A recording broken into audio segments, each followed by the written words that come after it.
शरणं योगिधृध्यानगम्यम्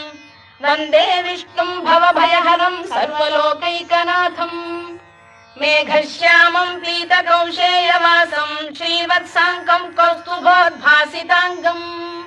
पुण्योपेतं पुण्डरीकायताक्षं विष्णुं वन्दे सर्वलोकैकनाथम्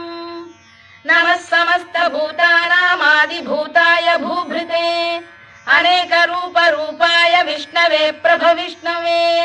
सशङ्खचक्रं सकिरीटकुण्डलं सपीतवस्त्रं सरसीरुहेक्षणं सहारवक्षस्थलशोभिकौस्तुभं नमामि विष्णुं शिरसा चतुर्भुजम्